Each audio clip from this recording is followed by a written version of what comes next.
लाल सागर में हूतियों का आतंक लगातार बढ़ता जा रहा है। अब यमन के हूती लड़ाके सीधे इजराइल पर हमले को उतारू हैं। लाल सागर में हूतियों के हमलों से शिपिंग सेवा को तगड़ा झटका लगा है। कमर्शियल जहाज़ों को लंबी दूरी तय करते हुए आगे बढ़ना पड़ रहा है। हूतियों की हेकड़ी निकालने के लिए अमेरिका और ब्रिटेन कई देशों के साथ मिलकर अभियान चला रहे हैं, मगर यमन के इस विद्रोही गुट की ताकत कम होने की बजाय लगातार बढ़ती जा रही है। इस बीच एक खबर ने अमेरिकी प्रतिष्ठा को बड़ा झटका दिया है। दरअसल हूतियों पर लगाम कसने के लिए अमेरिका पूरा जोर लगा रहा है, मगर उसे अब तक कोई खास सफलता नहीं मिली है। इस दौरान अमेरिका ने खरबों रुपए पानी की तरह बहाते हुए हूतियों को काबू करने की कोशिश की, मगर बेलगाम हूती लड़ाके लगातार इजराइल की मुश्किलें बढ़ा रहे हैं, साथ ही लाल सागर पर कब्जा जमाए हुए हैं। इस बीच अमेरिका लाल सागर में तैनात अपने जहाज़ों के रखरखाव के लिए और पैसा लगाने जा रहा है। अमेरिकी सेना के नए बजट के तहत ईरान समर्थित प्रॉक्सी गुटों के हमलों को विफल करने के लिए अमेरिका अपने मिसाइल के भंडारों को फिर से भरने की तैयारी में है। इसके लिए पेंटागन लगभग $1.2 बिलियन खर्च करेगा। साथ ही मिडल ईस्ट में अपनी मौजूदगी को बढ़ाने के लिए भी अमेरिका लगातार काम करता रहेगा।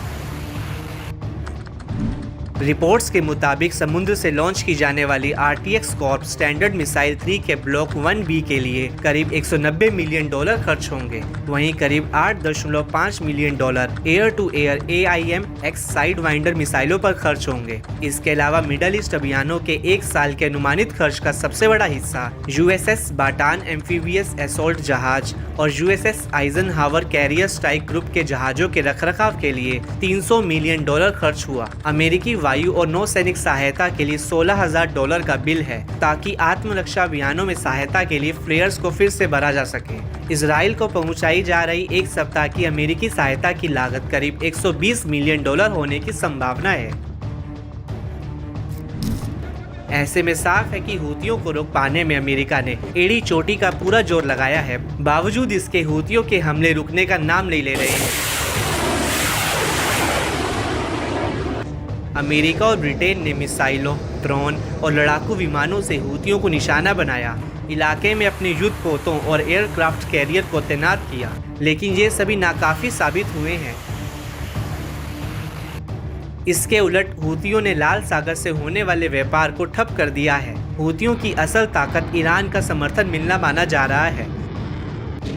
हूतियों के पास लंबी दूरी की मिसाइलें हैं। ईरान ने पिछले एक दशक में उन्हें बैलिस्टिक मिसाइलों, क्रूज मिसाइलों और कई खतरनाक हमलावर ड्रोन से लैस किया है।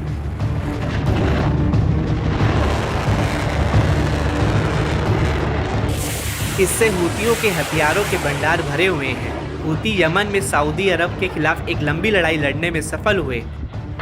ऐसे में उन्हें एडवांस हथियारों वाले देशों के खिलाफ लड़ने का अनुभव है। पिछले कुछ सालों में हूती लड़ाके और भी साहसी हो गए हैं। उन्होंने इजराइल पर भी मिसाइल और ड्रोन से हमला किया और दर्जन भर अमेरिकी रीपर ड्रोन को मार गिराया। इससे हूतियों की महत्वाकांक्षा और घमंड 7वें आसमान पर। उन्हें लगने लगा है कि यमन और उसके आसपास के इलाकों में उनकी ताकत को चैलेंज करने वाला कोई नहीं है। यमन एक ऐसे इलाके में स्थित है जहां युद्ध होने पर सीधे तौर पर वैश्विक नौवहन को खतरा पैदा हो सकता है।